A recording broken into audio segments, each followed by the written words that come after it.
A paz do Senhor, meus queridos, tudo bem? Vocês que esperaram até agora para a nossa aula começar, estamos aqui para a glória de Deus. Eu já acompanhava vocês pelos comentários aqui do meu celular. Eu vou pedir só para... É aqui no meu celular, perdão, aqui o retorno do áudio.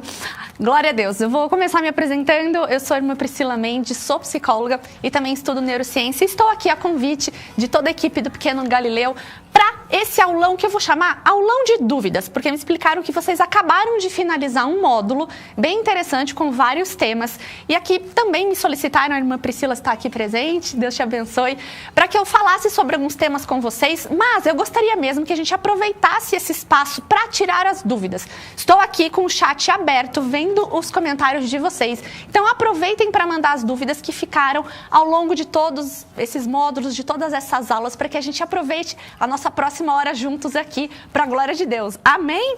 Deus abençoe. Estou vendo aqui a paz do Senhor para todos vocês. Vi aqui também o nosso irmão Gilberto Tobias participando. Geralmente a gente fala no feminino, né? Quando conversa com professoras. Deus abençoe a vida de vocês. Então, aproveitem, mandem as suas dúvidas. Como eu disse aqui no início, estou vendo que mais pessoas estão chegando. Eu sou psicóloga e também gosto muito de trabalhar com neurociência e neuropsicologia. E vamos tentar entender o que a psicologia e a neurociência podem nos ajudar ali na nossa aula com as nossas crianças, nas nossas igrejas. Sabemos, né, quem aí vem acompanhando a mídia, que nós vamos viver a partir de agora um ataque massivo, tanto cultural quanto de ideologias, em relação às nossas crianças. Então, irmãs, o Ministério Infantil, ele tem hoje um papel e um peso muito, mas muito importante na geração e na vida dos nossos filhos. Recentemente tivemos a campanha ali da Balenciaga, para quem aí acompanha as redes sociais, em que eles usaram imagens de crianças associadas a objetos sadomasoquistas. Isso é muito grave. Isso é aquela ideia de que nós vamos começando, né, a neutralizar aquilo que é perverso, aquilo que é ruim, usando a imagem das nossas crianças. E nós estamos no mundo, precisamos conviver aqui, mas que os princípios e os valores de Cristo estejam com essas crianças que frequentam as nossas igrejas, com as crianças que são da nossa família. A importância da gente preservar e cuidar disso. E por isso, uma escola bíblica fundamentada nos valores cristãos, com professores bem preparados para que a gente consiga combater todos esses valores que o mundo vem apresentando, certo?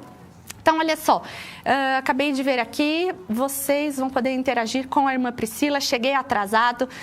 Muito bem, vão mandando aqui as perguntas de vocês, ainda estão um pouco tímidos aqui no site, mas eu quero hoje, então, retomando um aulão de dúvidas, em que eu vou estar aqui para tirar as principais dúvidas que vocês tiveram ao longo dessas últimas aulas sobre psicologia. A irmã Priscila me disse que vocês tiveram aulas sobre psicologia para cada faixa etária, chegaram a falar também das questões de violência, violência física, violência verbal, violência sexual. Eu sei que esse é um tema que gera bastante dúvida também sobre como interagir nessas situações, como intervir com essas crianças.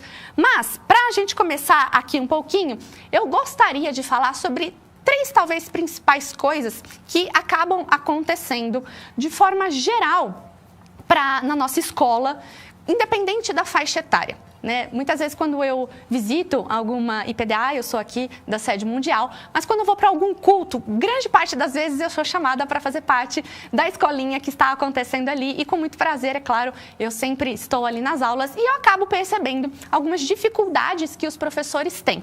Aqui na sede a gente tem uma estrutura bem diferente, talvez, do que vocês enfrentem aí nos bairros, nas setoriais, nas circunsais, nos anexos, em que aqui nós conseguimos fazer a separação das crianças por faixa etária. Isso facilita muito para o professor, para a aula e para as dinâmicas, porque a gente sabe que a criança, dependendo da idade e da faixa etária, nós vamos precisar trabalhar com recursos e intervenções comportamentais completamente diferentes. Mas, infelizmente, grande parte das vezes não é essa a nossa realidade ali no dia a dia da igreja, não é verdade? Tenho certeza que vocês também têm dúvidas em relação a isso. O pessoal está querendo saber se vai ter prova agora. Vamos perguntar aqui para a nossa administração. A prova ficou para depois, para o dia 4 de dezembro? É online? Não, fica na plataforma. Então, para quem quer saber sobre a prova, dia 4 de dezembro, na plataforma, certo? O conteúdo da prova, provavelmente, vocês também já devam saber, né, irmã Priscila? Estou aqui com a minha assessora. Muito bem. Está chegando. Como falar de forma sem atingir o emocional deles? Tamires, muito importante a sua pergunta. O que acontece? Nós chamamos isso de comunicação não violenta ou comunicação assertiva. Quem já não viu aqui, grande parte das vezes, quando o professor, por exemplo, a criança faz algum comentário, geralmente a gente pergunta para as crianças, né? Crianças, e aí? Quem entendeu? E aí, enfim, a criança acaba respondendo de forma errada a nossa pergunta, porque não entendeu, porque não soube. E muitas vezes o professor responde exatamente assim, tá errado. Então, assim, qual é a grande questão aqui nesse ponto? E que eu vejo que muitas vezes os professores erram. Exatamente nisso, na escolha das palavras que nós vamos usar com as nossas crianças. Então, o que vai acontecer? Eu vejo uma grande preocupação de não conseguirmos, por exemplo, frustrar a nossa criança. Mas, irmãos, grande parte das vezes nós vamos sim precisar definir o que está certo e o que está errado. E faz parte, sim, nós frustrarmos a criança. O que acontece é que a gente precisa escolher as palavras com mais assertividade. Eu acho que esse é o ponto. Isso não só no relacionamento com a criança, mas no relacionamento entre adultos também. Grande parte das vezes, a nossa maior dificuldade está na escolha de palavras que vão ferir o outro. Então, todas as vezes em que a gente pensa... Como eu deveria responder ou reagir nessa situação? Se coloque no lugar do outro. Você gostaria de ouvir aquela palavra daquela forma e daquele jeito? Grande parte das vezes a resposta está em nos colocarmos nesse lugar do outro que vai receber a nossa mensagem. Mas, para quem tem interesse nesse tema sobre comunicação não violenta, existe um livro com esse tema. Né? Exatamente esse título, Comunicação Não Violenta, não me lembro agora quem é o autor, mas posso deixar aqui depois o material disponível para as meninas da equipe distribuírem para vocês, porque esse é um tema muito relevante nos dias de hoje. Nós vemos, grande parte das vezes também, a nossa preocupação, né, com os rótulos que essas crianças recebem. Várias vezes, né, eu escuto assim, tia, aquele menino é lerdo. E não só o professor dirigindo palavras para as crianças, mas também as crianças cometem muito bullying ali entre elas. Né? Ele é lerdo, ele é devagar, tia, ele não sabe fazer. E a gente vai precisar também aprender a intervir nessas situações para que esse tipo de comportamento não aconteça, certo? Deixa eu ler aqui as dúvidas. Quando uma criança tem um problema de saúde na cabeça, como trabalhar com ela sendo a criança muito agitada? Problema de saúde na cabeça. O que a gente costuma dizer nessa faixa etária são os famosos transtornos de aprendizagem. Então, se a criança ela tem uma dificuldade específica, nós vamos precisar encaminhá-la para um profissional que vai depois, então, direcionar quais são as estratégias para essa criança. Então, assim, se a gente pensa nos transtornos de aprendizagem, o que a gente tem? A descalculia, a dislexia, o transtorno do déficit de atenção e hiperatividade, que aí completa a sua pergunta, né? A criança muito agitada. Então, assim, o que a gente vai precisar? Hoje em dia é muito comum a gente chegar e dizer assim, aquela criança é muito agitada. Mas, na verdade, meus irmãos, a gente precisa tomar muito cuidado com isso. Porque a hiperatividade ela é um diagnóstico neuropsiquiátrico. Então, assim, não é porque a criança ela é um pouquinho mais... Quem já viu aqui crianças muito letárgicas? Pelo contrário, né? As crianças muito quietinhas é que nos preocupam. Porque a criança ela tem energia, ela não gasta energia pensando como nós adultos aqui gastamos. A energia, grande parte delas é desvirtuada mesmo, virtuada para o comportamento físico. Então, é normal que a criança tenha um nível de agitação. Agora, o que acontece? Ali, na sala de aula, muitas vezes esse comportamento hiperativo, ele pode ser um dificultor durante a estratégia de aula, e eu sei disso. Uma das estratégias para a gente trabalhar com a hiperatividade é a redução de estímulos. Pensa só, quantos aqui, quando você entra num ambiente cheio de coisas, com muitas coisas ali que possam te distrair, isso acaba sendo um estimulante. Então, muitas vezes, uma das principais estratégias que nós lidamos com a criança com o comportamento hiperativo é diminuir esse excesso de estímulos para que ela consiga se concentrar no que a gente precisa que ela preste atenção, certo? Vamos seguir aqui. Na última prova eu tirei 5, tirei 8. Ei, esses alunos tão inteligentes, professora? Muito bem. Estou com a internet ruim. Pri, tem uma pergunta, qual? Falando que se a pessoa toma remédio antidepressivo e é agitada, como que ela pode agir? É a Alessandra Mary. Antes dessa pergunta que você Aqui. O que devo fazer quando uma criança é usuária de remédio antidepressivo e é muito agitado? Me fala a idade da criança. Gente, quando a gente pensa em infância, a idade ela é muito relevante, porque isso determina qual vai ser a nossa conduta e o nosso tratamento. Mas, novamente, se ela já foi prescrita para tomar uma medicação, ela precisa continuar com essa medicação e quem vai rever isso é o profissional que acompanha. Mas, novamente, né, a criança com um comportamento de agitação, o que a gente precisa fazer quando está ali em um ambiente em grupo? Primeiro, então, redução da quantidade de estímulos, sabendo que, não é verdade, quando você põe uma série de... Imagina só, né? Você está ali brincando com a criança. Quando você coloca uma série de coisas para que ela escolha, a chance dela se perder, dela começar uma coisa e não finalizar é muito grande, porque ela tem muito repertório. Então, o que eu sempre falo, reduzam a quantidade de estímulos para que a criança consiga focar naquilo que você precisa.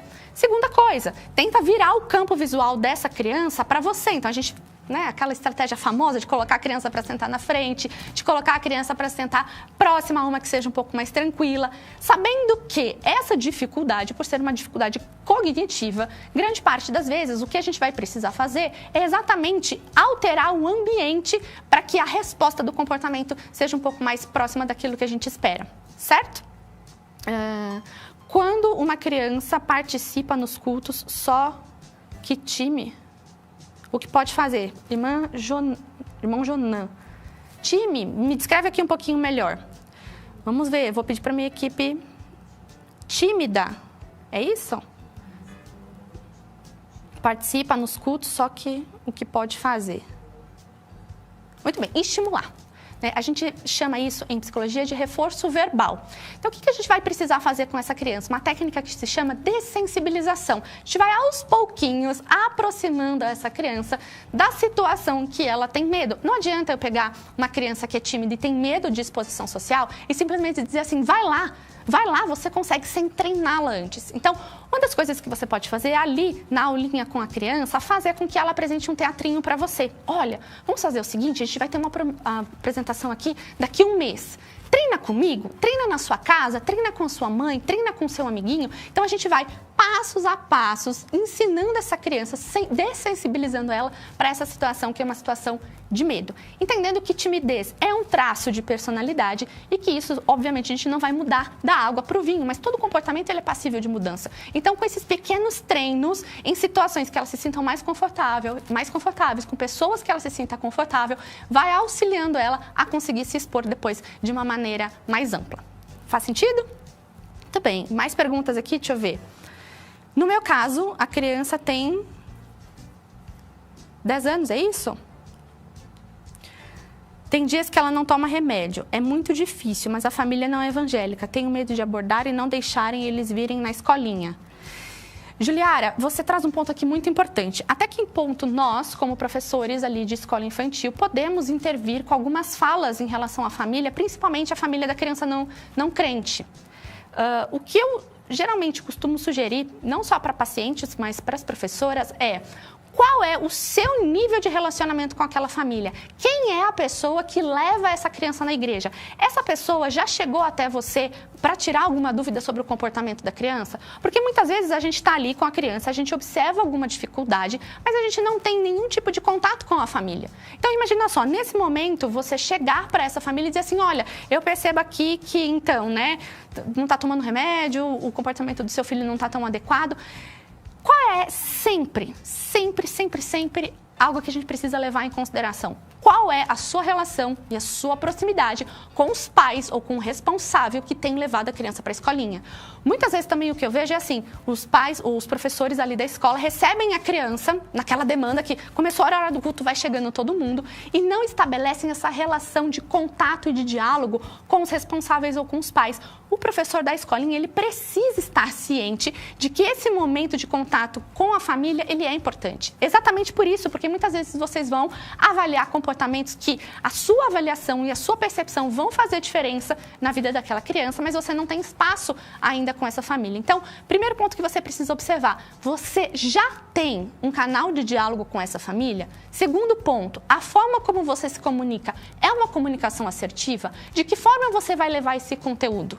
Entende? Então, assim, tenha muito bem formulada qual é a sua queixa, o que você tem observado e faça isso de uma maneira muito tranquila. Por exemplo, vamos dar um exemplo aqui, você não tem ainda o contato com essa família. No dia em que eles forem lá buscar aquela criança na escola, pais, tudo bem? Que ótimo, é muito bom ver que vocês têm trazido essa criança com alguma frequência, ela tem aproveitado bastante aqui o ambiente, ela tem interagindo bem com os coleguinhas. Fiquei sabendo que ela toma alguma medicação. Como é que tem sido isso lá na sua casa? Começa com essa pergunta, como tem sido em casa? E aí os pais vão relatar alguma coisa. Você pega esse gancho e traz para a escola. Ah, então, aqui na escola eu também tenho observado que possivelmente, ou por uma reação do efeito colateral do remédio ou pela falta dele, a gente está lidando com esses comportamentos e gostaria que você, pai, soubesse que eu estou aqui para ajudá-los, porque como professora da sua criança aqui na igreja, esse também é o meu papel. Faz sentido para você? Então, perceba, sempre o nosso principal ponto de interação com a família é o diálogo. Então, crie essa rede. Eu vejo aqui que muitas vezes as crianças chegam, elas são despejadas ali na escolinha e depois são resgatadas naquela bagunça de começo e fim e não existe esse contato e essa relação entre família e professor. Então, busquem intencionalmente esse espaço e essa relação de diálogo para que, exatamente em situações como essa, você consiga ajudar no comportamento da criança. Faz sentido para vocês? Muito bem. Qual pergunta? Vamos ver aqui.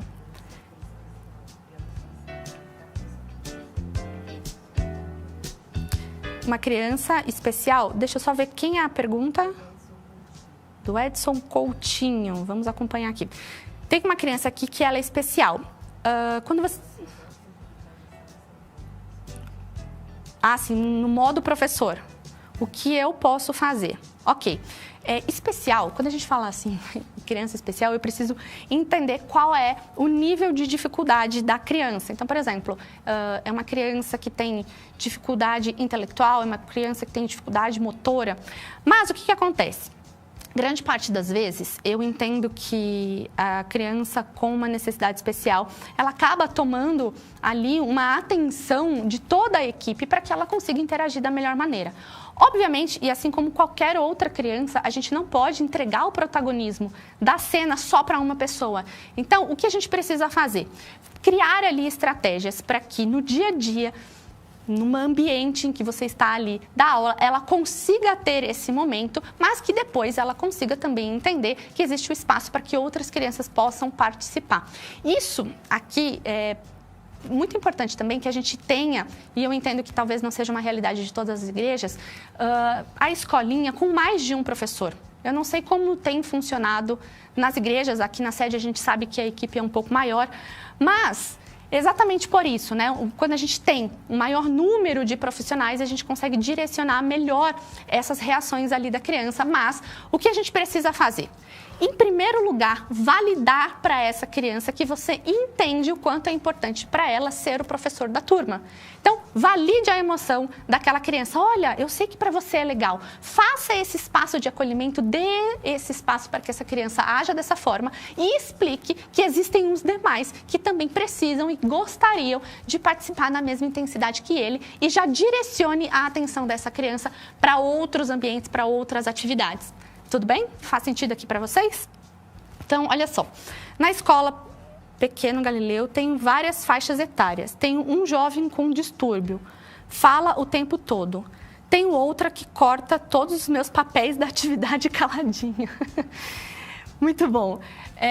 Eu sei que é um desafio muito grande, né? A gente reunir diversas crianças com diversas faixas etárias, com diversos tipos de comportamento. Num único espaço em que, às vezes, a gente tem 1 ou 2 professores ali auxiliando. E posso dizer para vocês, o meu primeiro ponto aqui, esqueçam o modelo ideal de funcionamento. Vocês lembram quando vocês estavam na escola? Eu sempre falo isso para os profissionais e para os pais. Vocês lembram quando vocês estavam no maternal, quando vocês estavam no pré? Era tudo perfeito o tempo inteiro? Equipe, me responda aqui, né? Porque vocês são os únicos que eu não consigo ler aqui tudo para vocês. Mas assim, em algum momento, alguém vai cortar o papelzinho caladinho. Alguém vai falar mais do que o necessário. Não queiram um ambiente em que vocês consigam controlar todas essas variáveis. Aí você vai dizer assim para mim, tá, irmã Priscila, mas o que eu devo fazer? O importante é... Pergunta que você precisa responder quando você está diante de uma sala de aula e diante de crianças. O principal conteúdo você conseguiu entregar? Essa é a questão. E aí, aqui eu volto num ponto muito importante, que é a dinâmica de grupo com crianças. Geralmente, quando você tem um número muito diverso de crianças, com faixas etárias diferentes, crianças que vão dos 3 aos 10 anos, isso é um mundo de diferença entre eles.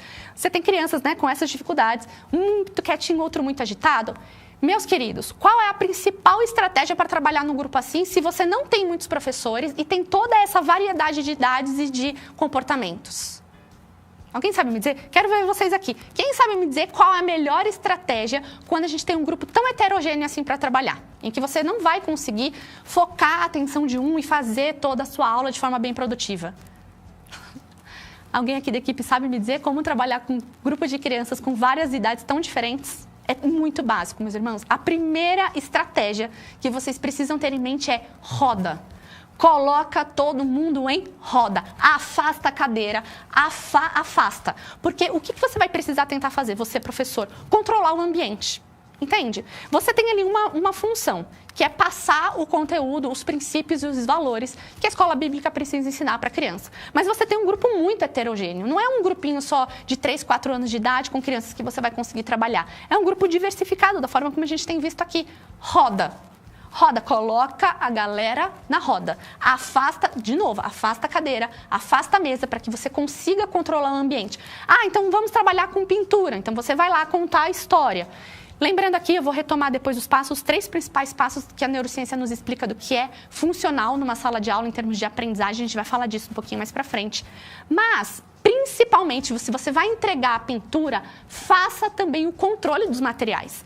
Porque o que eu vejo muitas vezes na escola infantil, a criança chega, ela tem direito a acesso a tudo. Então ela vai no armário, tá tudo muito visual, tá tudo muito exposto, né? Tá ali as canetas, os giz de cera, tá tudo na mesinha, não tem um armário com chave. A criança tem acesso fácil, isso tudo gera um comportamento que acaba sendo um pouco mais agitado e que você acaba, como professor, perdendo o controle. Então, colocou a galera em roda, controla o material que vai ser entregue, você tem muito mais o controle da situação. E aí, enfim, tentar ali minimamente fazer com que a aula seja produtiva. Faz sentido para vocês? Então, de novo, um grupo muito diversificado de idades e de comportamentos, coloquem eles em roda e vá controlando a entrega de material. Ah, a gente vai fazer um desenho, 2 lápis para cada um no máximo. Não sugiro usar nesses momentos cola e nem tesoura, porque acaba ficando um pouco mais perigoso. Mas o que acontece? O que envolve uma criança? Eu estou vendo aqui, né? A roda de conversa, tentar envolver eles, procurar jogos, ter regrinhas, separar grupo de idade. Então, no caso, o grupo de idade, o que a gente está falando aqui é quando não é possível fazer essa separação de grupos e o professor sozinho vai ter que lidar ali com toda essa diversidade de idades e de comportamentos, tá? Mas o modelo ideal é que sim, a gente separe a criança por faixa etária, até porque em cada idade a criança tem uma facilidade com alguma habilidade cognitiva. Então, por exemplo, crianças muito pequenas não conseguem ficar muito tempo paradas. Então, a gente até consegue a roda, mas a gente vai precisar de muita musicalização. Enfim, mas nesse momento em que o grupo é muito diversificado, a melhor maneira é a roda. E não se esqueçam. E aqui vamos entrar nesses 3 pontos que eu vejo os professores errando muito, às vezes em sala de aula. Primeiro ponto deles. Vocês têm lá quase o período todo de culto para ficar com essas crianças lá na sala do Ministério Infantil. Faz sentido? Eu acho que é isso, né? A escola infantil trabalha durante todo o período do culto? Então, a gente está falando de, no mínimo, eu não sei como é, 1h30. 1h30. 1h30. Você, adulto, fica 1h30 prestando atenção no seu professor? Não. O que a neurociência nos fala? Que um adulto sem dificuldade atencional, um adulto que tem ali o funcionamento cognitivo normal em relação à atenção, consegue, olhem só esse dado extremamente importante, prestar atenção com qualidade, sem se desconcentrar, sem se distrair por outros estímulos do ambiente, por, no máximo, 20 a 25 minutos. Um adulto saudável consegue, no máximo, prestar atenção em uma aula entre 20 a 25 minutos. Depois ele se distrai e aí, se a aula está ali e continua acontecendo, pode ser que ele consiga, então, retomar o foco da atenção. Na criança, isso é muito menor. A gente está falando de crianças que não têm uma dificuldade atencional, dependendo ali da idade, acima dos 6 anos, quando a gente já tem um pouquinho mais de maturidade neurológica, máximo, meus irmãos, de 10 a 15 minutos.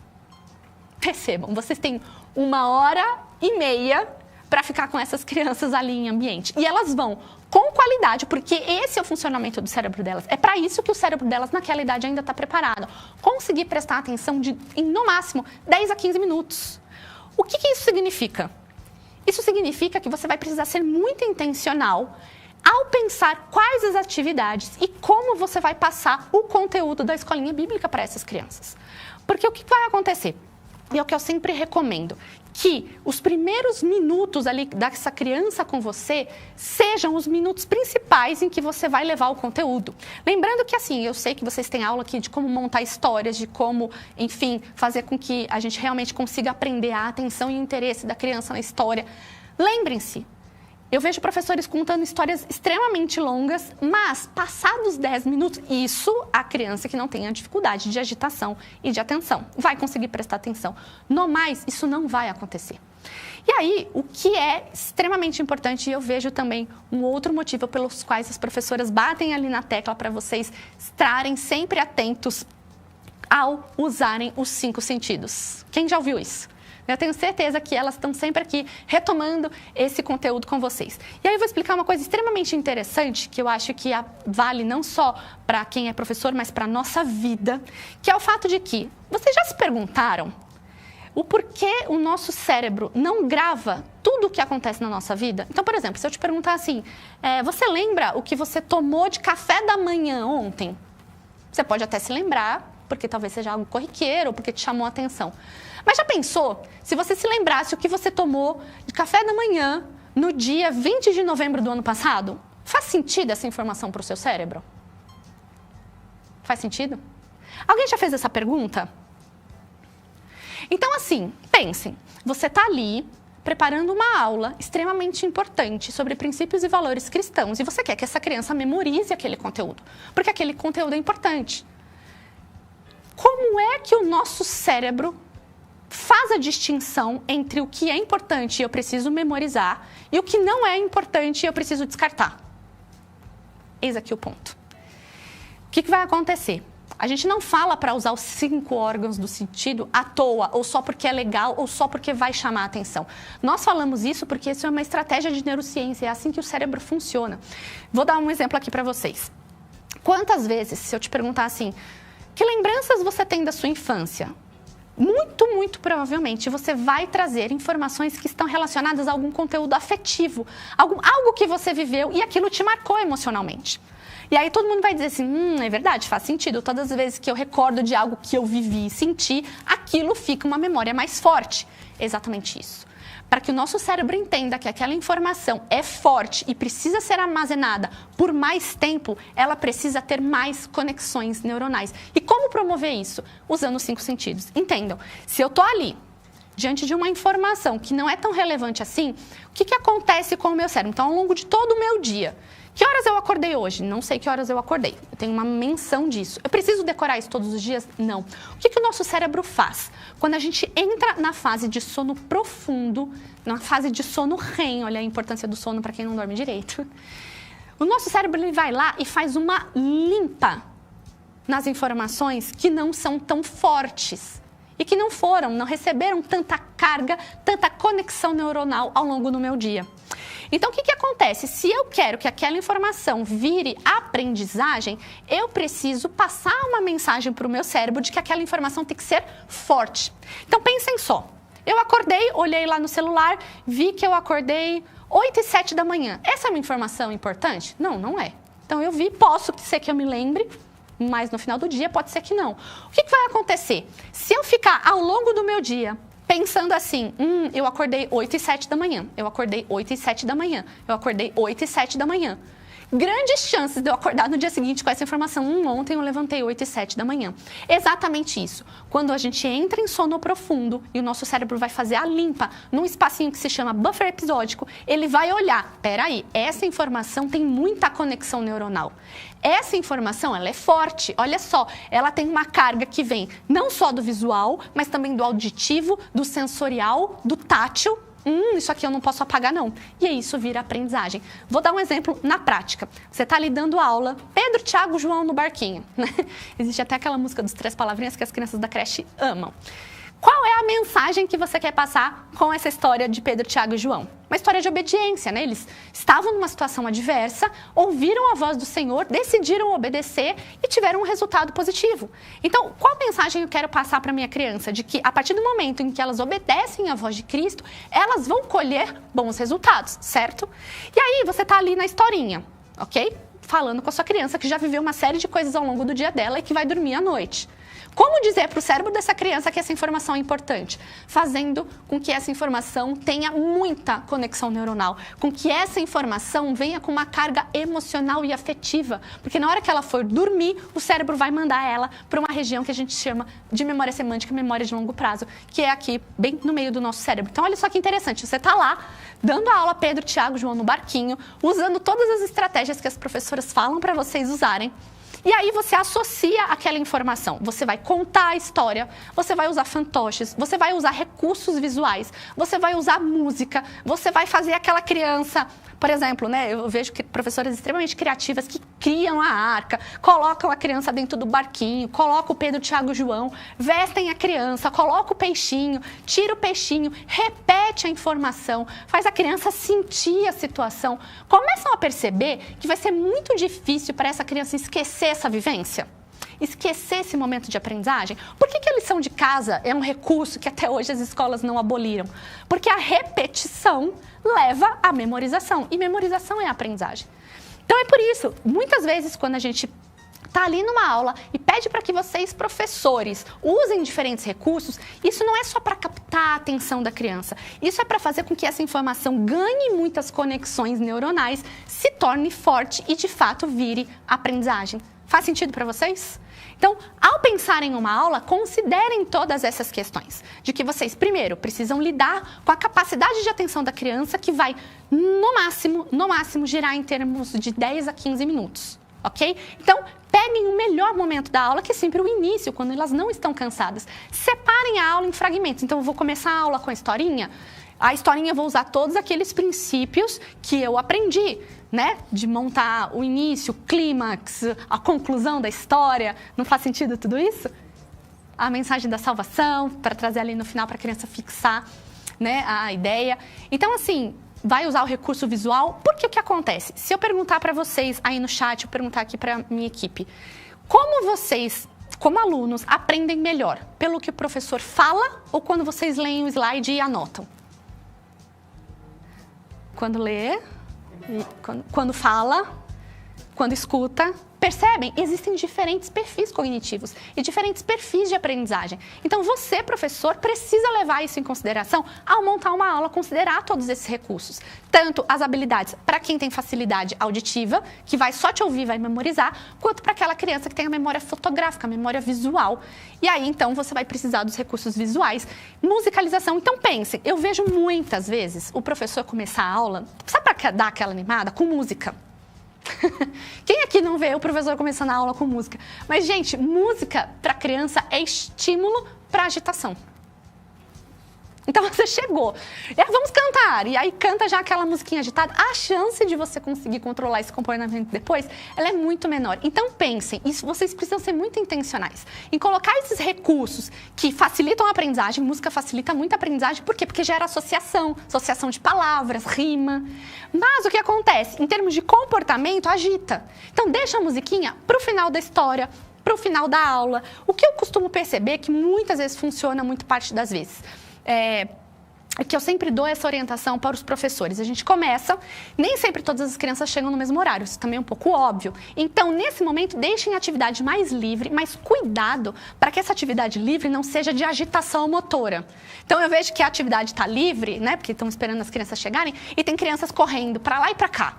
As crianças estão mexendo em tudo. Então, chegou, tenham um lugar, uma marcação visual. Gravem o lugar das criancinhas. Lá na escola, né, formal, não existe lugar para cada um. Por que isso? Porque previsibilidade diminui a ansiedade. Se eu já sei o que vai acontecer, eu não fico tão ansioso assim. E a ansiedade também, ela leva muitas vezes à agitação motora. Então, se a criança entra e ela já sabe o que vai acontecer, isso facilita muito a você não ter que lidar com comportamentos de agitação. Então, a criança entra, ela já sabe onde ela vai sentar, ela já sabe que o próximo passo é esperar os outros amiguinhos, que vocês vão começar com uma oração, que depois vai ter a historinha, que depois vai ter a música, que depois vai ter uma atividade grafomotora. Entendem? Quando a criança já sabe a estrutura, isso diminui muito e facilita para você, professor, aplicar uma aula um pouco mais tranquila. Vi que a irmã Pri queria falar comigo. Qual é a dúvida?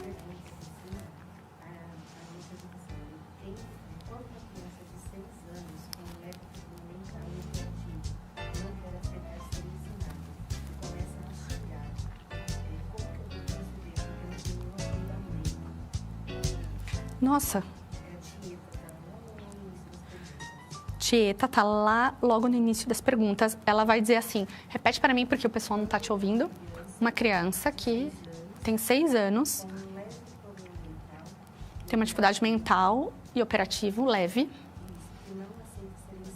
Não aceita ser ensinado. Começa a xingar a tia. Não tem o apoio da mãe e acha que a tia é chata? A mãe também acha que... A gente volta naquele problema de relacionamento com os responsáveis, né? A gente não consegue progredir muito sem diálogo. Então, assim, eu precisaria saber a idade da criança. Mas entendam que muitas vezes o que vai acontecer é assim, esqueçam o mundo ideal. Esqueçam que todas as crianças vão te amar e com todas as crianças vai ser fácil trabalhar. Isso não é realidade. Isso não é realidade. O mundo real, ele te impõe muitas limitações. Mas o que acontece? Todas as vezes, isso não significa que a gente não vai agir em amor e cuidado. Se a criança não quer fazer, você tem o que fazer. Ela não está na educação formal, em que você vai precisar entender qual é a dificuldade. O que eu sugiro você a fazer, em primeiro lugar, converse com essa criança. Qual é o meu problema? Eu estou aqui para te ajudar. Eu estou vendo que você não quer fazer. Eu estou vendo que para você não é interessante. O que seria interessante para você? Escuta do ponto de vista da criança o porquê ela se opõe a você. E se isso for realmente algo muito relevante, converse com esse familiar, com essa mãe, para tentar melhorar as relações. Gente, as relações... A gente não ama todo mundo, a gente não quer todo mundo. Isso é fato, mas isso é maturidade, né? Eu preciso entender que para o meu trabalho ter sucesso, eu preciso, ainda que eu não goste de você, conversar com você. Resolver as minhas questões com você. Perdão. E você, como professora de escola infantil, precisa sim buscar um relacionamento com esses pais, que às vezes não vai ser assim algo, né, flores, mas de verdade. Muitos dos nossos problemas se resolveriam com diálogos sinceros e assertivos, em que a gente não vai para atacar, mas a gente vai para acolher, para entender e para dizer assim, olha, ainda que você não gosta de mim, eu estou aqui para fazer o melhor pelo seu filho. Eu estou aqui para fazer o meu melhor por essa igreja e por essas crianças. E eu gostaria muito que a gente tivesse uma parceria. Faz sentido para vocês? Então, assim, tudo parte do diálogo, tudo parte da forma como eu interpreto o outro. É por isso que a Bíblia nos chama tanta atenção que o verdadeiro evangelho, ele é uma renovação do nosso caráter. Né? Não adianta falar que você serve a Cristo, até você como professora, porque muitas vezes a criança vai ver Cristo em você pelas suas atitudes. Então, se a gente frutifica do Espírito, nós somos mansos, temperados, humildes, sabemos perdoar, sabemos amar, porque se aquela pessoa tem aquela dificuldade, eu também tenho as minhas e os outros toleram.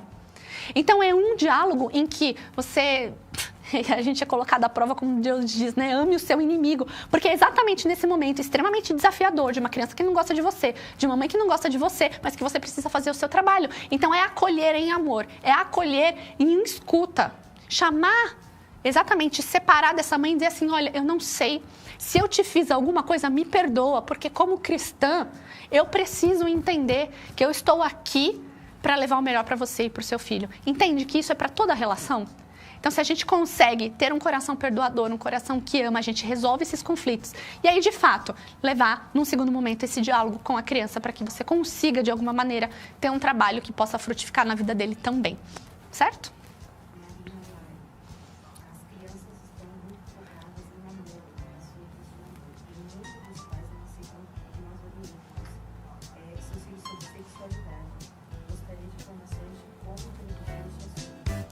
Ok.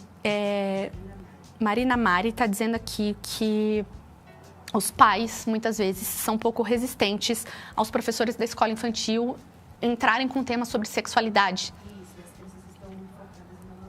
E as crianças...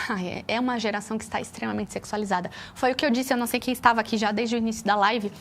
Nós vemos vivendo uma agenda em que a ideologia vai ser sexualizar as nossas crianças e imbecilizar os adultos. E a gente já tem visto isso acontecer.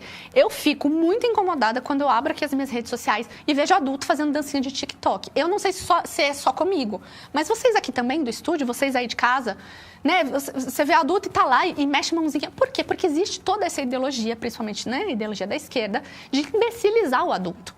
Então, assim, a gente tem visto cada vez mais uma geração patética em que a gente cria reizinhos, em que ninguém pode falar nada sobre, e o mundo está aí sexualizando as nossas crianças, como a gente viu agora com a campanha da Balenciaga, em crianças em situações extremamente eróticas. Não sei se vocês viram, mas aqueles bichinhos são bichinhos usados, não me lembro a sigla que eles usam, acho que BSDM, em situações eróticas e sadomasoquistas, em rituais de ocultismo. Então, assim, a gente tem um mundo em que a Anitta ela é venerada por crianças pequenas, em que a gente coloca crianças para rebolar a boquinha da garrafa. Isso já começou um pouco lá atrás. Então, a gente tem, sim, o que eu vejo. Primeiro ponto. Se a gente encontra uma resistência em falar sobre um assunto que é tão crucial no seio da igreja, a primeira forma é conscientização. Então, qual é o primeiro trabalho? Se o meu problema não é a criança, são os pais, eu preciso de uma orientação aos pais. Quem precisa orientar aos pais em relação ao que acontece no mundo e alertar a igreja? O pastor. Então, ou eu sugeriria a você, como professor da escola bíblica, levar essa pauta para o seu pastor, para que exista ali na igreja alguma forma de levar esse conteúdo. Olha, pais, o mundo está sexualizando as nossas crianças. O mundo está trazendo um conteúdo através da cultura, tanto da música quanto dos desenhos animados. Você viu que a Disney acabou de lançar um personagem gay. Não sei se vocês viram, está nos cinemas. Eu não sei qual é o nome do filme, mas esse que tá em cartaz agora. Se alguém conseguir dar um Google aqui para mim, eu vou dizer o nome do filme. Esse que está em cartaz, o personagem principal, ele se apaixona. Não é o do Toy Story, é um outro personagem da Disney. Vocês conseguem saber qual é agora? Filme Disney com personagem gay. Então, olhem só. Deixa eu ver se eu tenho aqui. Mundo Estranho. Mundo Estranho, da Disney. É um garoto negro de 16 anos, apaixonado por outro menino. E aí tem uma fala muito interessante nesse filme, em que a mãe desse garoto diz assim: eu já percebi que você gosta do seu amiguinho. Você é livre para fazer o que você quiser. Então, percebam, você tá lá, né? Nós aqui adultos nem sabíamos que já existia esse personagem gay da Disney, mas tenha certeza que o seu filho e o adolescente da sua igreja sabem disso. Porque a gente vive, muitas vezes, numa bolha, né, da religiosidade, em que a gente não olha para o mundo. Mas as nossas crianças estão no mundo e se a gente não souber o que está acontecendo, nós vamos ser engolidos por essas informações. Então, qual é o primeiro passo para a gente lidar com um comportamento que, para mim, nesse caso aqui, é muito mais de uma falta de conscientização, levando a informação para esse pai? Mãe, é o seguinte, ainda que você não ache que seja mais, né, ideal trabalhar esse tema aqui, saiba que lá no mundo, na escola do seu filho, estão falando sobre isso. E se nós, como igreja, não orientarmos no caminho certo, vamos ter problemas no futuro. Então, o primeiro passo é conscientização. Certo? Fez sentido para vocês? Muito bem. Tem mais alguma pergunta aqui? Uma Priscila que tem lido bastante. Na tela. Ah, ótima. Outra coisa que eu quero saber. Tenho 2 crianças em sala que são muito quietas. São irmãos. A mãe é igual às crianças. Semana passada, ela falou com a gente do núcleo que queria se matar. Como agir? Grave. Provavelmente ela já chegou no nível de um transtorno depressivo. Irmãos, aqui a gente já está falando de uma situação de saúde mental. Então, quando alguém nomeia para você uma ideação suicida, o primeiro passo é levar para uma emergência, tá? De um hospital geral. O ideal seria um hospital psiquiátrico, mas uma emergência de hospital geral. Por quê? Somos corpo, alma e espírito. E a gente pode sofrer em qualquer uma dessas esferas. E ela está nitidamente numa doença mental, né? Então, assim, diante de um quadro, continua na tela, porque ela tinha passado uma dificuldade. Tenho medo, mas não sei como ajudar no momento. Eu só oro e converso com ela junto com as outras tias. Ok, então nessa sua conversa você vai orientá-la a buscar um profissional de saúde, porque ela não precisa estar nesse nível de sofrimento. Ela não está assim porque ela quer, ela não está assim porque ela é fraca, ela não está assim porque ela é endemoniada. Ela está assim porque o cérebro dela está doente. Entendam? É muito interessante, porque se eu perguntar aqui pra vocês, quem sabe como o coração funciona? Todo mundo sabe me dizer. Como os rins funcionam? Todo mundo sabe dizer também, porque todo mundo se preocupa em tomar água. Mas ninguém sabe como o cérebro funciona, né? As pessoas têm essa dificuldade. Como que o cérebro processa as emoções? Como o cérebro processa o pensamento? O porquê que eu sinto assim, não sinto assado? Por que eu tenho atenção? Então, entendam, o nosso corpo como um todo, ele funciona através de um mecanismo bioquímico, reações químicas. Quem já aprendeu isso na escola? Então, o que vai acontecer? Quando a gente tem algum sintoma como esse, né, um sintoma de prostração, de uma tristeza que invade a alma, uma desesperança, um desespero, o que a gente está falando? Em primeiro lugar, de um cérebro que não está neuroquimicamente funcionando bem. Obviamente que a gente vai olhar para as questões espirituais, mas aí eu já estou vendo, vocês oram junto com ela. O que a gente precisa fazer num primeiro momento em que existe uma ideação suicida? A medicação. Para conseguir, quimicamente, fazer com que esse cérebro volte a uma estabilidade, para que daí, então, a gente consiga lidar com o restante do tratamento. Então, nesse primeiro momento, em que ela já tem o apoio espiritual de vocês, ela precisa também de um alívio para o corpo e para a alma, que é buscar um recurso médico. Faz sentido para vocês? Então, assim, a partir do momento em que alguém disser para vocês que tem uma ideação suicida, por favor, procurem imediatamente um profissional, porque logo que ela iniciar a administração da medicação, grande parte das vezes a gente já consegue reduzir esses pensamentos e aí o tratamento adequado vai fazer com que ela consiga retomar a qualidade de vida, tá bom? Quero fazer uma pergunta. Pode se vestir de Papai Noel para dar brinquedo para as crianças do pequeno Galileu? Não, eu acredito que não. Primeiro ponto, né? A gente precisa entender qual é a imagem do Papai Noel. O Papai Noel não é uma imagem bíblica. Aí é uma confusão. Comemorar o Natal não é pecado, porque é uma data fictícia para a gente comemorar o nascimento do nosso Salvador, entendem? Então, assim, glória a Deus que existe essa data. Que bom que a gente pode comemorar que Cristo nasceu.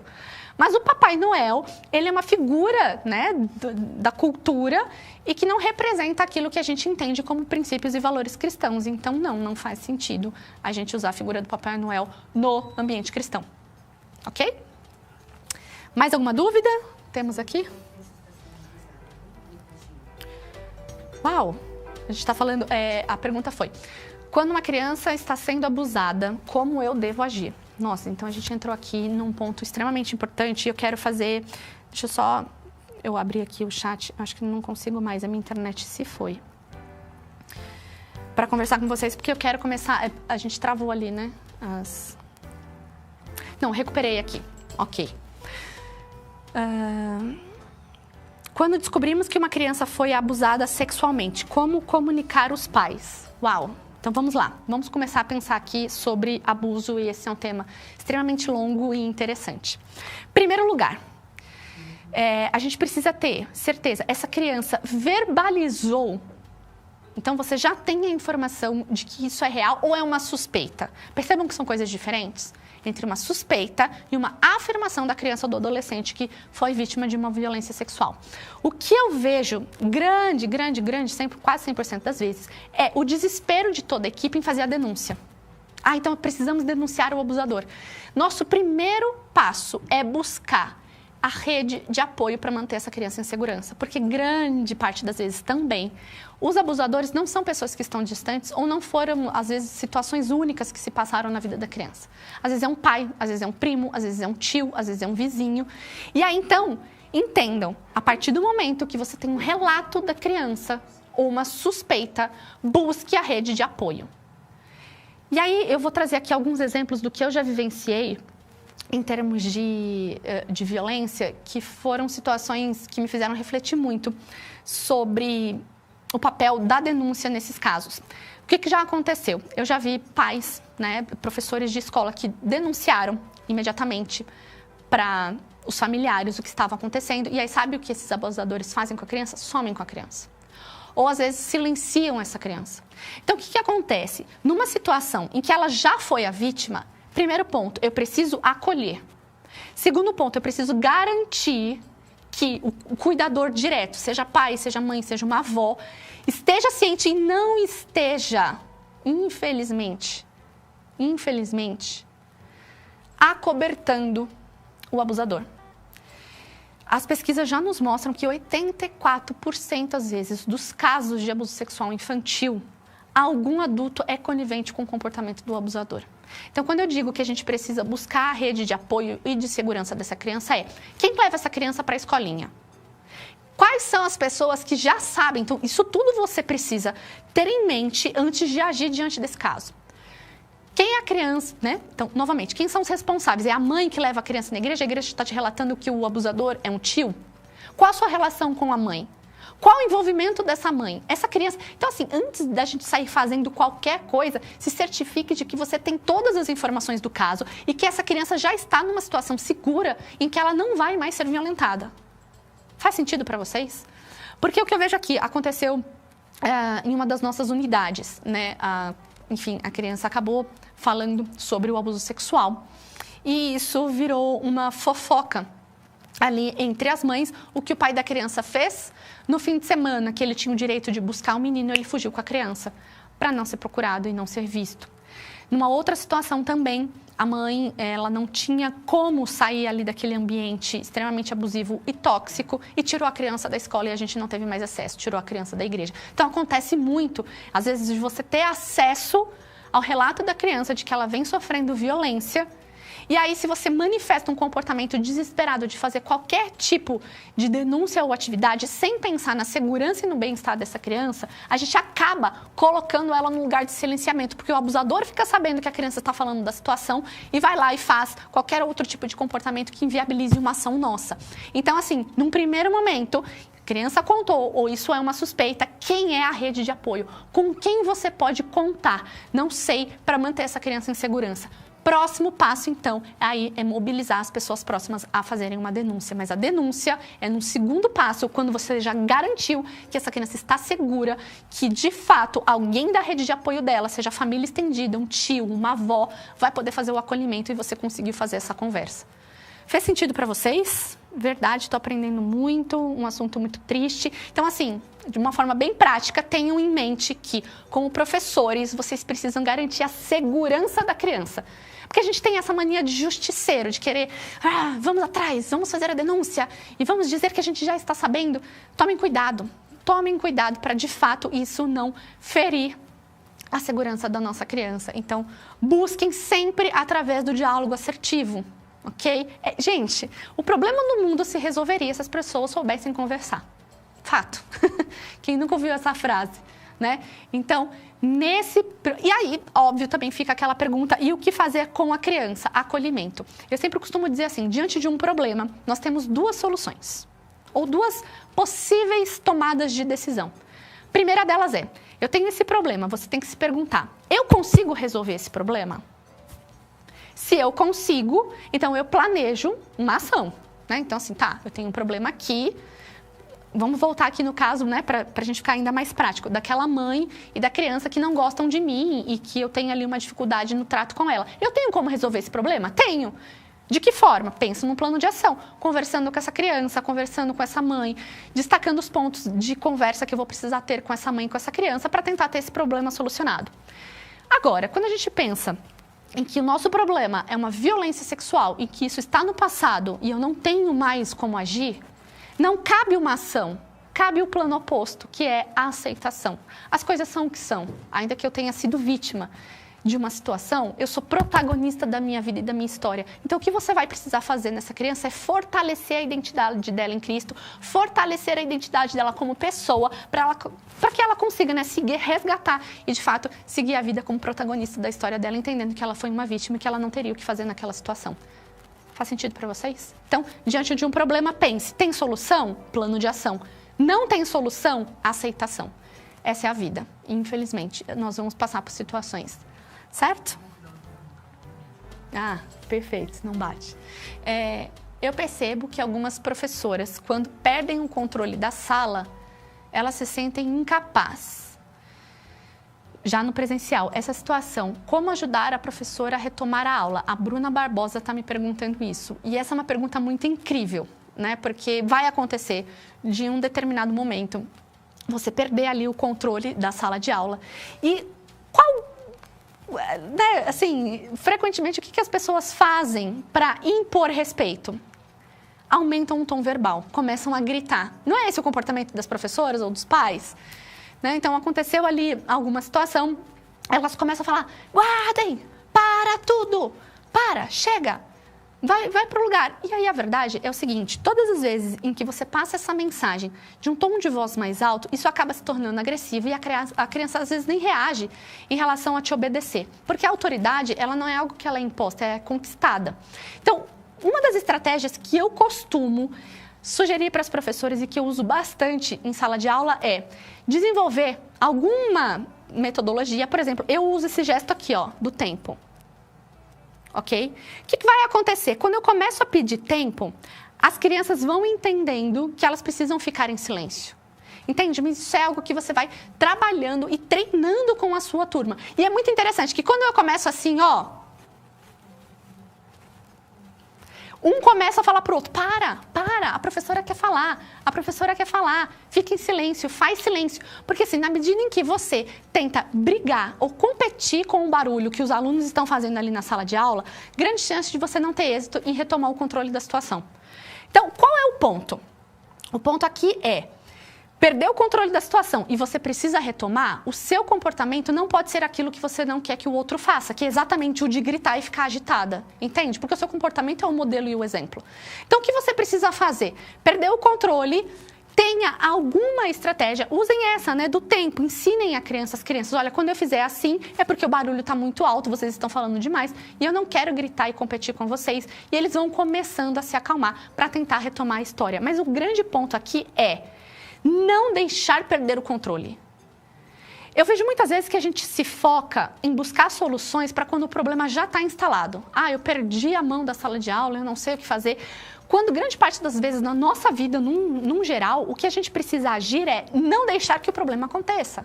Então, por que você perdeu o controle da sala de aula? E a gente volta no que a gente falou lá no início da aula. Se você tem um grupo muito diverso, com muitas idades, com muitas crianças, com dificuldade, não tente estratégias que você sabe que você não vai ter o controle da situação. É roda de conversa com o mínimo de estímulo possível. Máximo, vamos cantar músicas, vamos fazer dinâmicas mais agitadas, você vai perder o controle.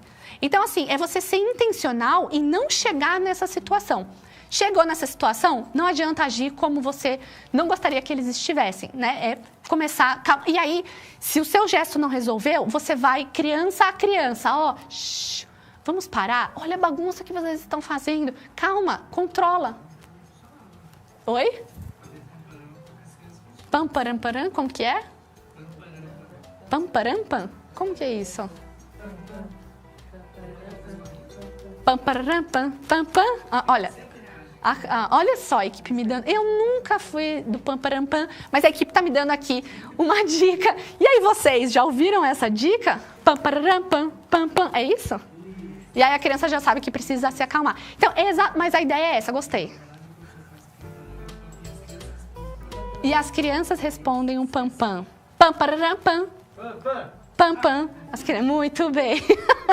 Tá vendo só? Então a dica é, tenha algum indício de que alguma brincadeira como o parampampam, como a mão, para eles entenderem, passei do limite, preciso me controlar.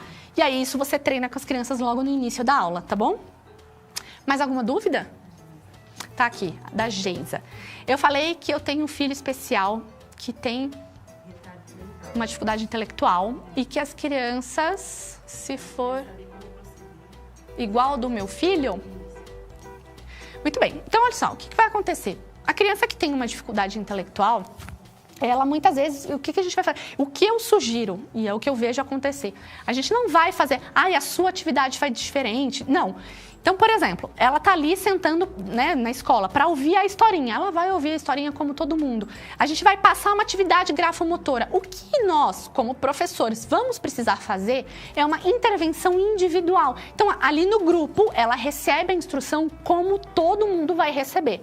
Depois que todo mundo recebeu essa instrução, eu diretamente vou lá e dou um auxílio, eu como professora ou a minha auxiliar, um auxílio individual para talvez adaptar a tarefa para o nível de desempenho da criança, entendam? Mas assim, não é que o dele vai precisar tudo ser separado, tudo ser diferente. A única questão de uma criança que tem uma dificuldade intelectual é que a gente vai precisar fazer, muitas vezes, orientações individuais, que para outras crianças talvez a gente não vá precisar. Então, novamente, você como professor com uma criança com dificuldade especial, a regra e o ambiente, ele é o mesmo. O que vai diferenciar é o suporte que você vai dar quando todo mundo já está executando a atividade. Uns vão fazer sozinhos e você vai lá precisar dar um apoio maior para aquela criança, para que ela consiga, no nível dela, adaptar aquilo que foi solicitado. Isso é inclusão, né? Não vou separar a criança, então você não vai assistir a aula, você não vai fazer a tarefa, não é isso.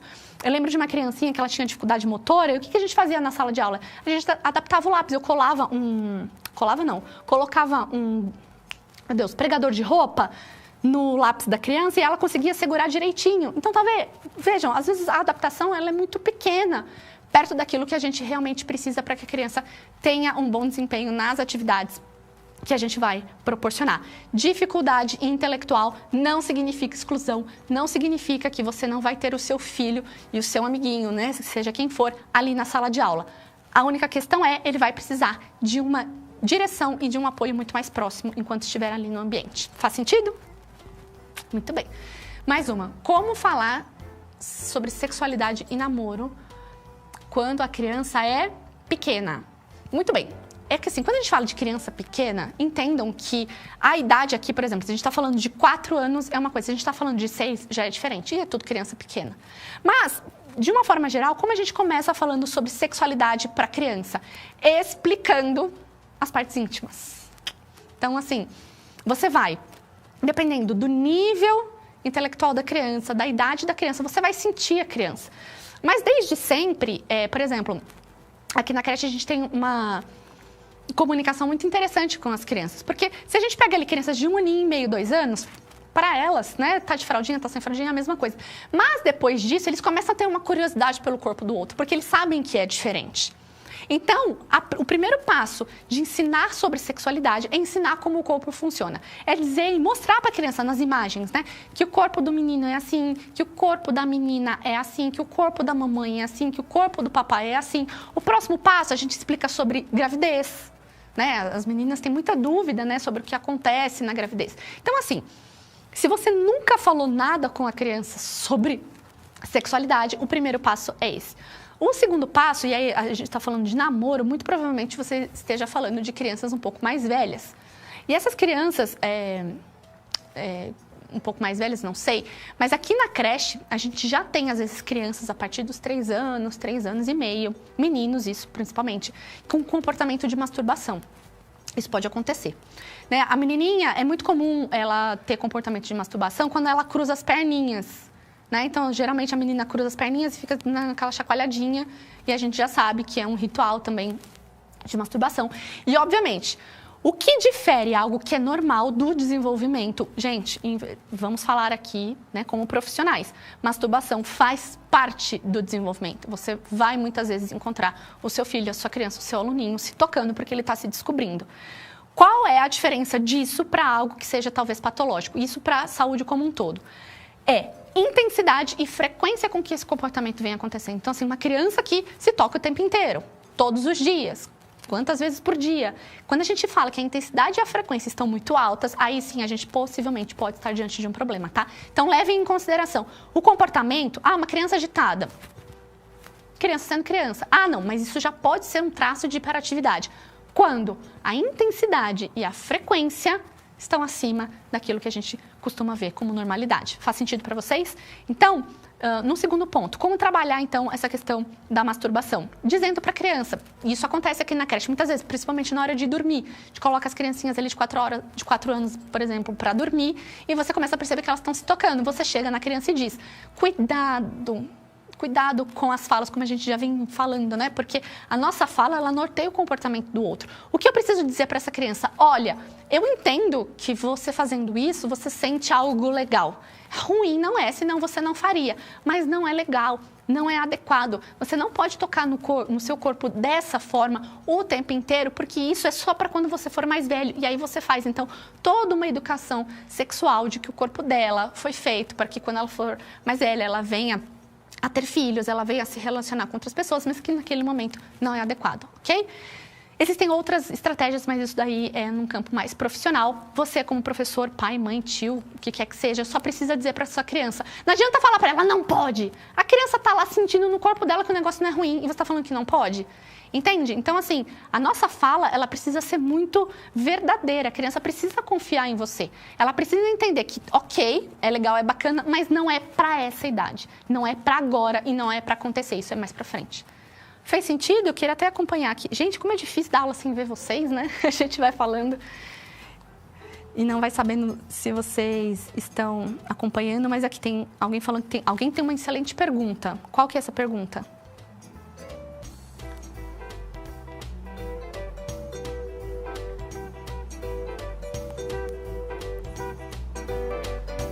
e autismo? Ai, que delícia! Essa pergunta ela é realmente muito interessante. E assim, gente, posso dizer uma coisa? Parece um bicho de 7 cabeças, mas é extremamente fácil. Eu me lembro, na minha vivência, de aprender sobre inclusão. Obviamente, isso vem muito do comportamento do adulto. Então, se nós, pensem, nós somos os modelos que as crianças estão ali olhando, aprendendo e imitando. E eu me lembro muito bem de sempre ver a minha mãe tratando muito bem qualquer pessoa que tivesse alguma dificuldade. A minha mãe e meu pai são essas pessoas. Então, desde muito cedo, eu via, por exemplo, a gente estava andando no shopping e aí tinha alguém com uma dificuldade, com uma bengala, a minha mãe ia na frente e abria a porta. E eu fui aprendendo com ela a ser gentil e educada com as pessoas. Então, eu entendo, em primeiro ponto, a criança vai aprender pelo seu modelo. Mas, também num segundo ponto, o que nos ajuda muito a trabalhar isso são as histórias desses livros. A história do Patinho Feio. Gente, a história do Patinho Feio, ela já ficou ultrapassada para essa geração. Mas, para nossa geração, ela é muito interessante, né? Porque ele não era feio, ele só não era... Ele era um pato, um ganso, eu não me lembro do final da história. Alguém sabe? Ele era um cisne. Então, assim... essas historinhas, né, vocês conseguem trazer livros e trazer filmes aqui. Existem vários materiais que a gente costuma trabalhar com essas crianças para a gente trabalhar a diferença. E aí, isso vai muito da sua fala em nortear a criança. Olha só, uma estratégia muito legal para você trabalhar ali na escola infantil é... Vamos hoje... Sabe aquele jogo cara a cara? Quem já brincou de cara a cara? Né? Que você vai pelas características derrubando as cartinhas. A gente faz um cara a cara com as crianças. Então, tipo assim, você coloca todas as crianças sentadas e diz assim, olha, eu vou começar a falar as características de uma pessoa que está aqui, de uma criança, quero ver se vocês adivinham quem é. E aí vocês começam a falar assim, essa criança tem um cabelo curto, essa criança tem um cabelo enrolado, essa criança tem um cabelo castanho, essa criança gosta de comer chocolate. E aí você vai falando características físicas e do comportamento, até que as crianças vão dizendo, né? É fulano de tal, é ciclano. Qual é o final da história? Você chega lá e diz assim, olha só que legal.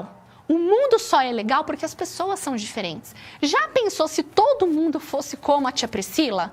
Todo mundo tivesse o cabelo como o meu, a cor da pele como a minha, o jeito como o meu, o mundo não teria graça. Então, essas brincadeiras em que a gente vai pensando a diferença do outro fazem muito sentido. E, gente, eu vou te dizer, assim, a verdade, as crianças, elas são completamente direcionadas pelo nosso comportamento e quando elas são muito pequenininhas, elas têm muito pouca dificuldade de aceitar o diferente.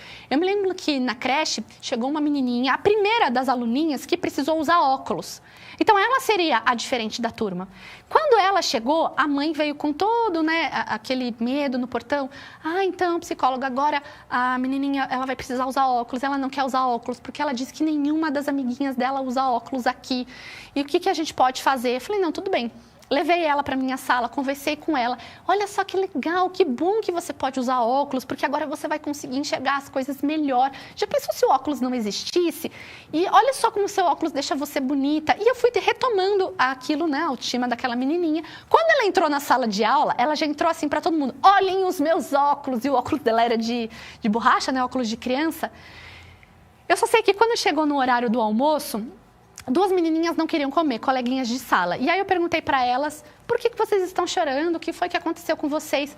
Tia Priscila, a gente não tem um óculos. Eu quero o óculos igual dela. Então percebam, algo que era um medo da mãe, da filha sofrer algum tipo de bullying, porque é o famoso óculos fundo de garrafa, aquele óculos que a criança coloca e fica diferente o olhar, virou um objeto de desejo. Então tudo é a forma como a gente trabalha. Né? Então, exatamente, eu li aqui, né, você falando sobre crianças com TDAH, crianças com autismo, exatamente isso. Olha só, ele não consegue fazer o que você já consegue fazer. Mas sabia que você pode ser o professor dele? Sabia que você pode ajudá-lo naquilo que ele precisa? Olha que legal você poder ajudar alguém. É muito legal quando a gente pode ajudar as pessoas.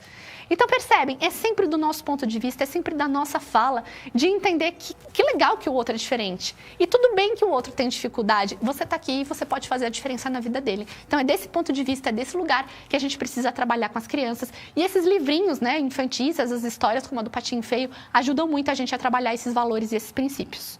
Faz sentido para vocês? Muito bem. Tem mais perguntas? Eu já passei do meu horário? Não?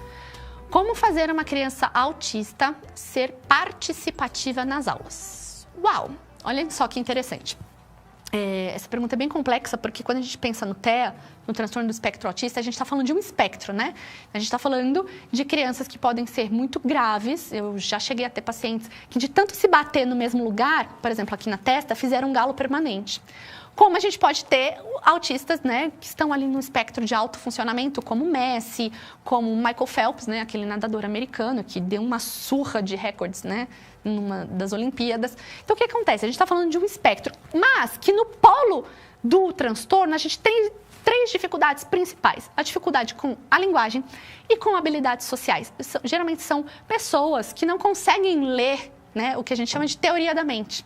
Não consegue compartilhar o que o outro, talvez tem dificuldade em ler o que o outro está pensando e sentindo. Eu lembro de uma vez um pacientinho que chegou para mim, muito inteligente, e o diagnóstico dele, começaram com uma suspeita na aula de música, ele fazia piano, e em 3 meses ele conseguiu aprender as 2 claves que o piano exige, né, para você tocar. E ele aprendeu a teoria muito rápido, isso chamou muita atenção da equipe.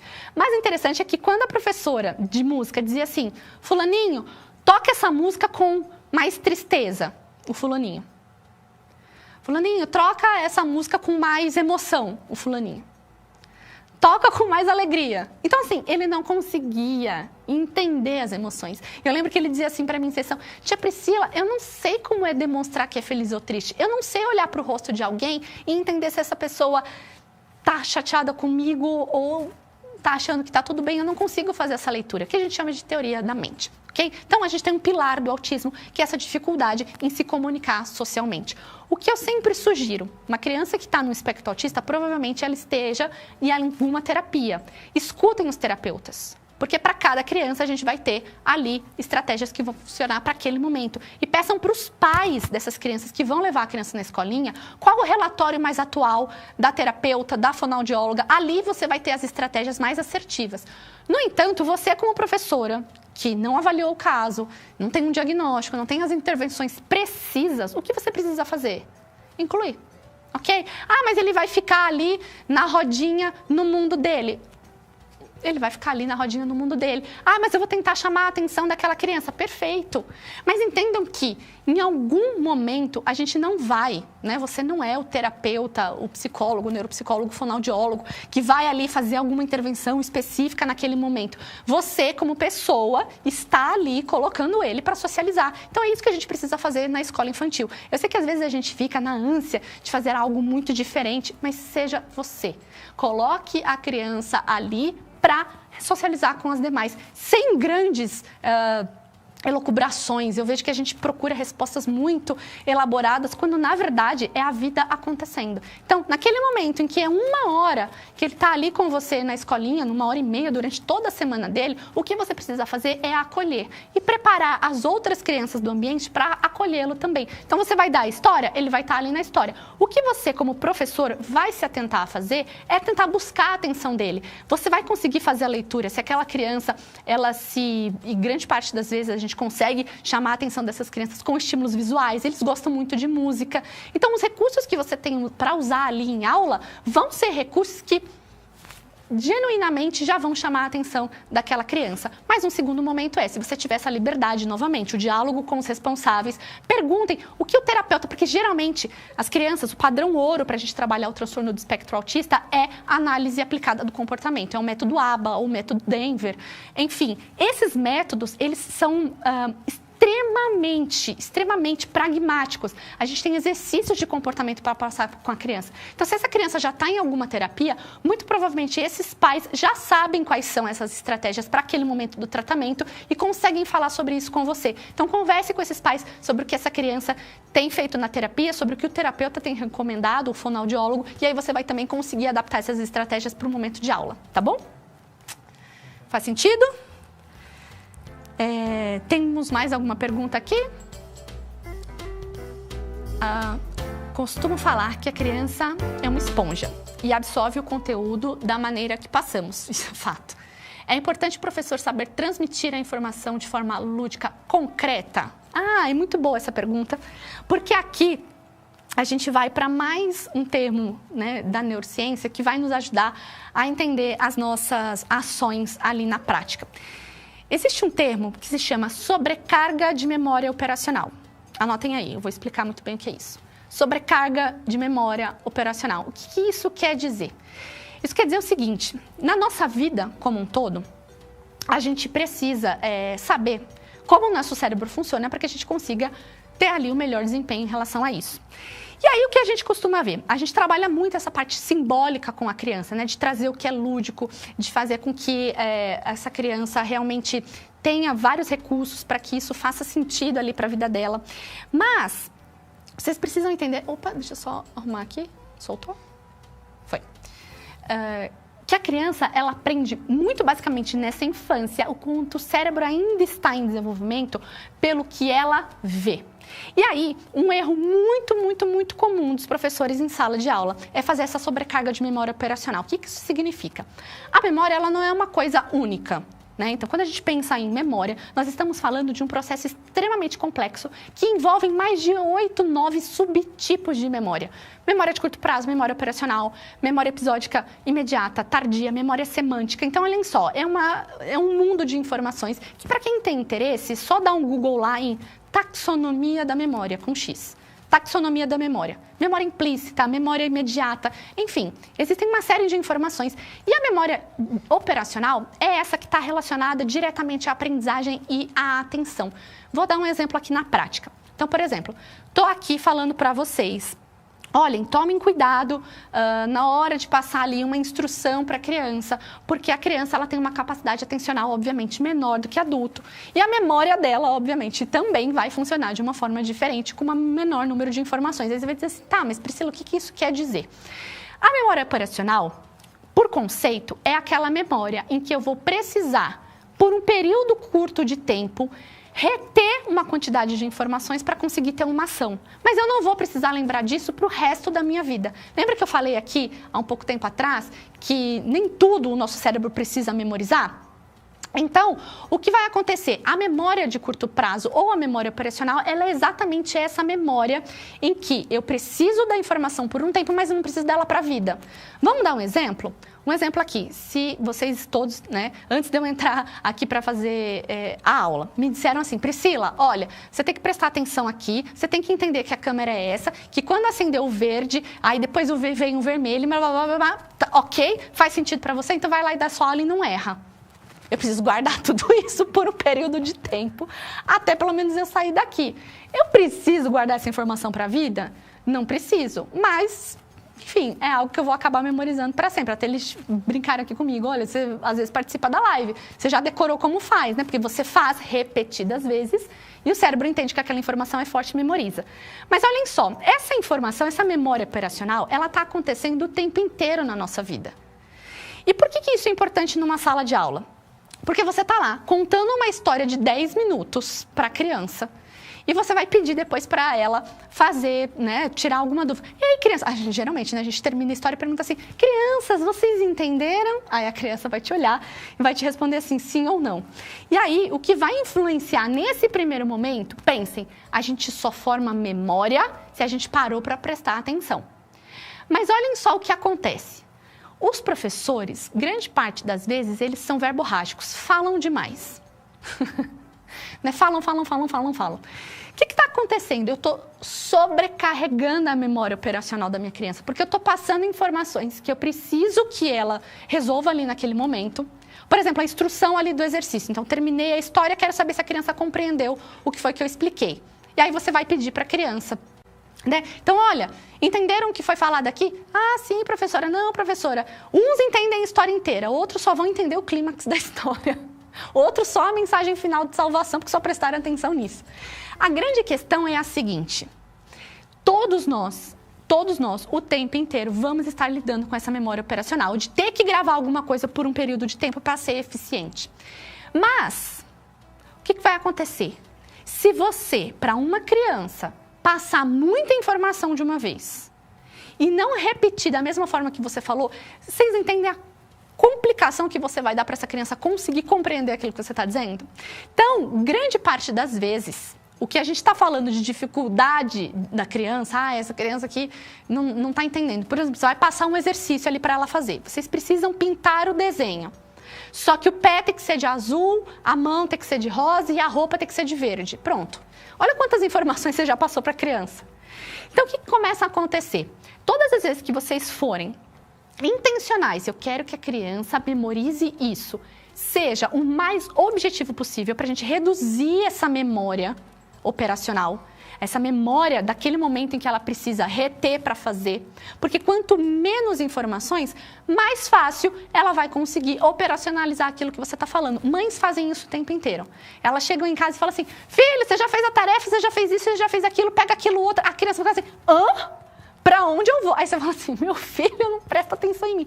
Mas você deu 8 informações para a criança ao mesmo tempo e está querendo que ela faça. Os professores fazem a mesma coisa. Vai explicar Pedro, Tiago, João no barquinho, dão uma volta na história, sendo que você podia ser um facilitador da aprendizagem. Então, assim, percebam se a fala de vocês não vem carregada de muita informação, que você poderia reduzir de uma forma muito mais objetiva.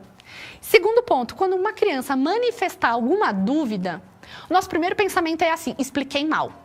Ou assim, essa criança não é tão inteligente, porque nós fazemos esse tipo de pensamento. E está errado. Então, no primeiro momento, quando uma criança manifesta uma dúvida, o que você precisa fazer? Será que ela conseguiu memorizar todas as informações necessárias para realmente interpretar o que eu falei? Faz sentido para vocês? Porque às vezes ficou um gap de informação, ficou um buraco. Ela entendeu uma parte, está faltando a outra, porque ela não conseguiu prestar atenção por algum motivo, para completar e ela conseguir de fato compreender. Então, quando uma criança, em qualquer momento, demonstrar alguma dúvida, o que você precisa fazer? Repita a informação da mesma forma que você falou a primeira vez. Porque às vezes o que está precisando é só ela fazer esse complemento, esse buraco da informação que havia ficado em branco para ela. Faz sentido isso, gente? Isso para nossa vida, né? Às vezes a gente tem que fazer tanta coisa, as pessoas chegam e falam, e falam, a pessoa, você não presta atenção. Eu falei, não é que eu não presto atenção. Eu não consegui memorizar tudo, porque você me passou uma quantidade de informações muito altas. E a gente faz isso com a criança o tempo inteiro. Ok? Então, diante de uma dúvida, diante de qualquer comportamento que você percebeu que a criança não compreendeu o todo do que você quis dizer, repita exatamente da mesma forma para que ela consiga fechar essas lacunas da informação e compreender a informação que você quis passar. Por isso, as nossas histórias precisam ser sempre muito objetivas, muito diretas e muito repetitivas, porque repetição é uma estratégia de memória, assim como a associação. Tá bom? Fez sentido? E aí, o pessoal tá aqui no chat, como é que vocês estão? Tem mãe que sente ciúmes da relação de carinho com as professoras. Marina, você já respondeu a sua dúvida, uma mentalidade infantil e insegurança dela, né? Então, assim, a gente precisa realmente ter uma relação de carinho com as crianças, até porque, lembra que a gente vinha falando que informações fortes são aquelas que a gente retém e, de fato, viram aprendizagem? Informações que vêm carregadas de afeto são grandes chances, né? Tem grandes chances de serem informações de longo prazo. E as crianças, elas se vinculam muito com a professora. Quem tem filho pequeno sabe, né? Quando a criança gosta do professor, parece que o rendimento no ano escolar vai muito melhor. Porque é sempre uma relação de afeto. Eu preciso entender que, assim, ainda que aquela informação, né, para a criança não faça sentido, ou, por que eu tenho que me desgastar aqui aprendendo? Nós sabemos que aquilo é importante. Então, se a gente cria uma relação em que a gente mostra para essa criança, nossa, que gostoso estarmos aqui aprendendo juntos. Olha só como você está crescendo, você está sabendo as coisas. Isso é um facilitador para ambos os lados, né? Isso libera ocitocina, dopamina, deixa todo mundo feliz. Estão falando aqui do PDF, né? E quando a criança fala para a tia que rouba, o que fazer? Porque a gente orienta, mas a criança diz que não consegue parar. Tá, nossa, Marina, aqui a gente já está falando de um transtorno, tá? Então, assim, a verdade, existe uma série de estratégias em psicologia infantil que a gente vai precisar trabalhar com essa criança, tá bom? Então, assim, para você, como professora, primeiro ponto, orientar essa criança a buscar um atendimento em terapia infantil, tem muita coisa para fazer. E segundo ponto é começar a trabalhar com essa criança. Olha, eu entendo que muitas vezes você faz isso não porque você quer, nem porque talvez seja de fato intencional. Mas entenda que esse não é um comportamento legal e que isso vai trazer consequências para você. Expõe as consequências negativas do comportamento da criança. E comece a trabalhar com ela, primeiro, quais são as situações que ela pensa em roubar, né? Porque geralmente não é em todo o ambiente. Então, onde esse comportamento vem acontecendo para que vocês consigam trabalhar o que a gente chama de prevenção de recaída, tá? É exatamente isso, a gente tentar trabalhar antes que o problema aconteça, certo? Mas aqui vai precisar de terapia, ok? Porque já está De novo, olhem só, a criança roubou uma vez, 2 vezes, a criança vem sempre roubando, entende? Intensidade e frequência é que vão ser o nosso norte de quando a gente já está pensando em um comportamento ou em alguma questão que já é patológica, certo? Tem muita criança ansiosa também, sofrendo ansiedade. Sim, tem. Essa é a geração dos transtornos de humor. Né? Quando eu comecei a faculdade, eu já tenho 11 anos de formada, 10 anos de formada e mais 5 de graduação. Pensem, são 15 anos. E há 15 anos atrás, eu lembro de um professor que entrou na sala de aula dizendo que nós viveríamos a década dos transtornos de ansiedade, dos transtornos de humor, na verdade, depressão e ansiedade. O que acontece? Isso não é da criança, isso é um fator que é principalmente cultural, e a gente às vezes não consegue entender essas questões, mas a gente vive numa sociedade, pensem aqui comigo, vamos fazer esse raciocínio para a gente entender por que a gente vive hoje uma geração extremamente ansiosa. Há 20 anos atrás, começava o Big Brother Brasil, né? Querendo ou não, todo mundo sabe que o Big Brother existe, esses reality shows em que a gente começa a acompanhar a vida do outro. Há 22 anos, né? A gente está no 22, eu não me lembro agora. E o que começou a acontecer em termos de cultura social, cultura geral? Nós passamos a viver em público aquilo que era privado. E a gente passou a se acostumar com isso. Eu, na minha infância, não fazia ideia de onde a minha professora passou as férias se ela não falasse.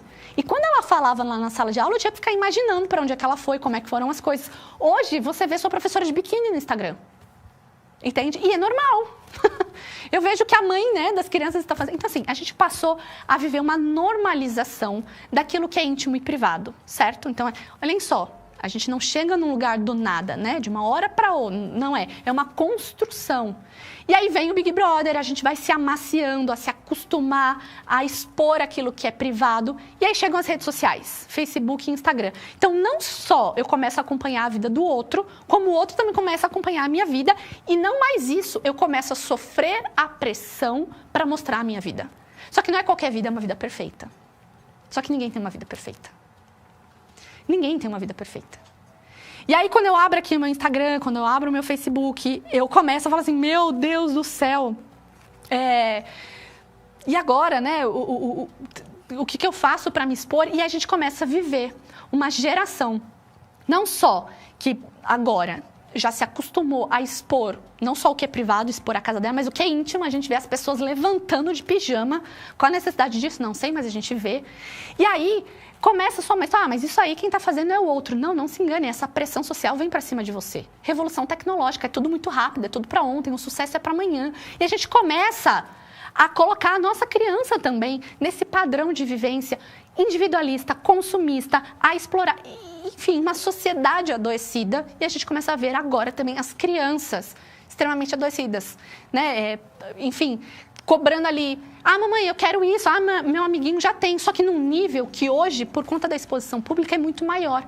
Então, os transtornos de humor, eles estão aí, a gente não tem mais hoje, como fala assim, vou voltar atrás, não estou embaixo desse fardo, está assim, a cultura vem impondo isso para nós, e nós como igreja vamos precisar fazer um trabalho de conscientização, não só do que vem acontecendo em cultura geral, mas principalmente de respaldo bíblico, de crescimento espiritual, para a gente consiga entender e alinhar as nossas emoções de acordo com a vontade de Cristo e ensinar isso às nossas crianças, isso é muito importante, tá?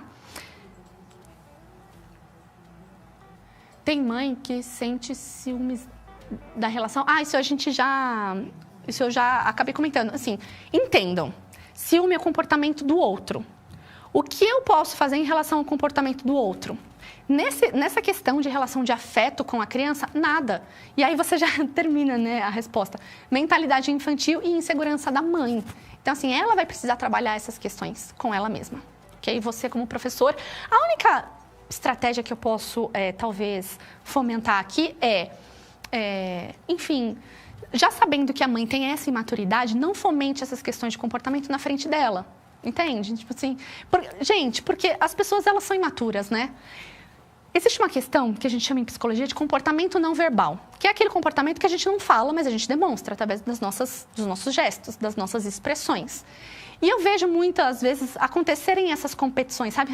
Sabe aquele olhar que já quis dizer tudo? Então, cuidado com o comportamento não verbal na frente dessa mãe que já tem dificuldades emocionais tamanhas aí para trabalhar em relação a ela mesma, tá bom? E vigiem vocês o comportamento para a gente não fomentar algo que não precisa. Certo? Mais alguma dúvida?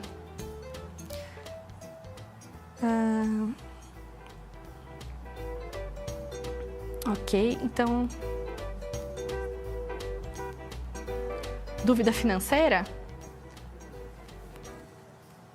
Tá, então essas questões entrem em contato no setor. Eu sei que quando todo mundo se reúne, vem aquela bomba de informações, mas, bem, para mim foi um prazer estar aqui com vocês hoje, né? A gente acabou falando de temas muito soltos, porque essa era a ideia, numa aula de dúvidas, em que eu queria trazer alguns pitacos do que pode realmente, de fato, ali no dia a dia, fazer com que vocês tenham uma aula mais produtiva. Então, pensem nessa questão, né, da capacidade atencional da criança, de não desvirtuar ali o comportamento para uma agitação logo no início das aulas.